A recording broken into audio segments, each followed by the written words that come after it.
The room went quiet before the kiss landed. That's what I remember most, the silence. The sharp inhale of a dozen people realizing something had just broken. The bottle pointed at me. The dare was harmless. A kiss. My wife laughed, then stiffened. "I'm not doing that," she said too quickly, too loud. Her friend leaned in, smiling like a secret. "I can do this dare instead." Then her lips were on mine, brief and deliberate. My wife yelled my name like it was a warning shot. I didn't pull away. I didn't kiss back either. I just stood there and felt the last piece click into place. That night didn't end our marriage. It revealed its autopsy. I met my wife when life was simple enough to lie to ourselves. Coffee dates. Long walks. Plans that felt permanent because we said them softly. She made promises with her eyes. I trusted those more than words. We built routines.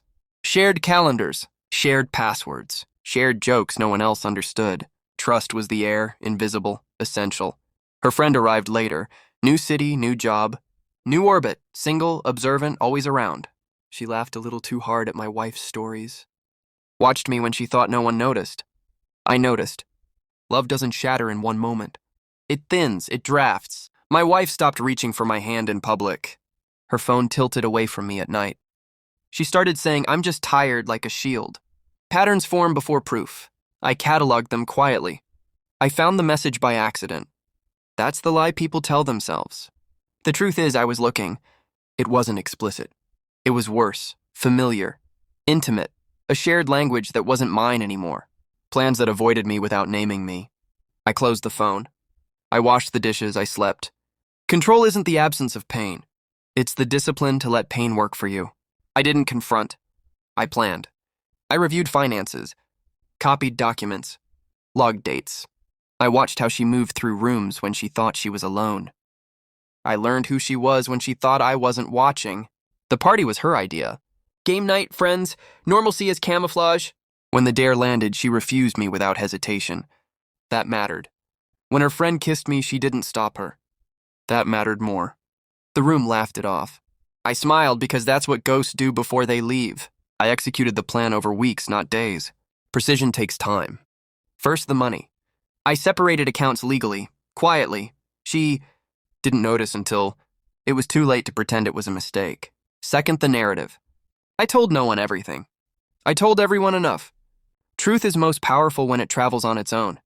Third, the evidence. Messages, photos, timelines. I let them age like wine. Let certainty ferment. I changed my routines so she could feel the difference without understanding it.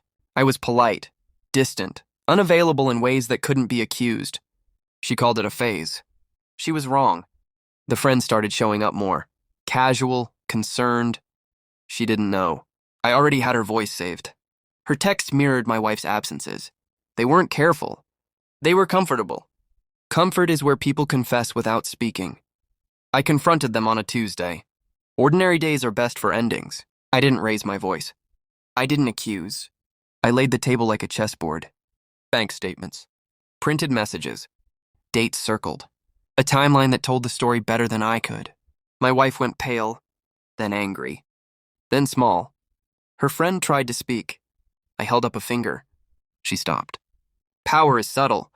This isn't a trial, I said. It's a closing statement. I told them about the party, the refusal, the kiss, the yell, how silence afterward felt like confirmation. I told them how betrayal isn't loud. It's efficient. I slid the final paper forward. Divorce filing, filed, not threatened, done, my wife cried. She asked when I stopped loving her. I told her the truth. When you stopped choosing me in rooms where I wasn't present. The friend looked at me like she wanted absolution. I gave her nothing. Nothing is the correct amount.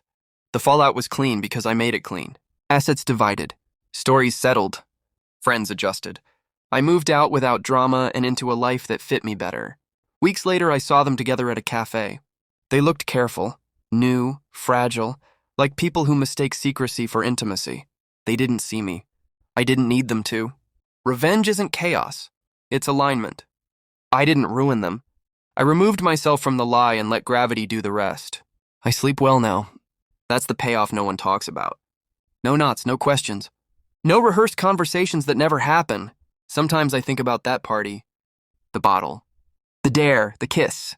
It wasn't humiliation. It was a signal. She refused to kiss me because she'd already kissed the truth goodbye. Her friend stepped in because some people mistake opportunity for destiny. I didn't scream. I didn't beg. I listened. I watched. I won. And the silence afterward? That wasn't loss. That was freedom finally loud enough to hear.